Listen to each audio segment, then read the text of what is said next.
How you doing? These are the Columbia Omni Heat 2 boots. I've had these for 2 years. A couple people asked me to do a follow-up video on my other video. I'll leave the first video at the end of this video in a link. So I've had these for 2 years.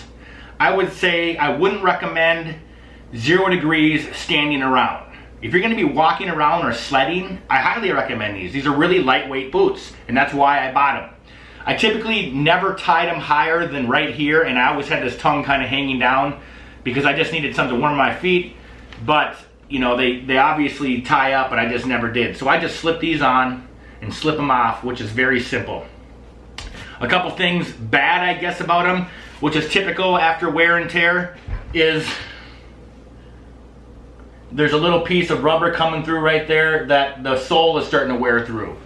Again, I didn't wear these that much. It was snow blowing driveways and stuff like that. I live in Minnesota, so it does get really cold. I wouldn't recommend these for below 0 unless you're going to be really walking around with thick socks.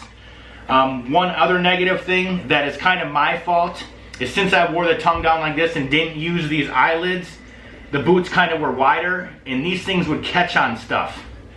So that was kind of super annoying. So they would bend out, at which point I had to get a pliers and pinch these back down. They're kind of bent out right now, or that one is, as you can kind of see there.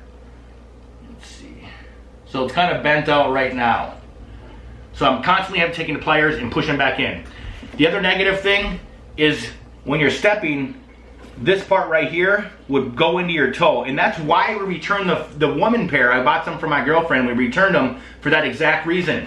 Now I've heard that they crack right there. They didn't for me, so I can't say that is a fact. But it looks like they easily could. I walked in an inch of water the first day. They were waterproof. I did again a couple months ago, and they still were waterproof, but I didn't go any higher than right here in water. So, and I wouldn't say they're even windproof. So if you're ice fishing and not using a house, I wouldn't really recommend these. But if you're going to be shoveling your driveway or sledding, I highly recommend them. They're lightweight and they're cool looking. You know, they're black and blue. I love black and blue. So I guess that's all I have to say. I like the toe, that it's rubber. I know they came out with a new style, but they're similar. So there you go. Here's a link for my other video I made a couple years ago on them, and here's after the 2-year review. Thank you very much. Have a good day. Bye.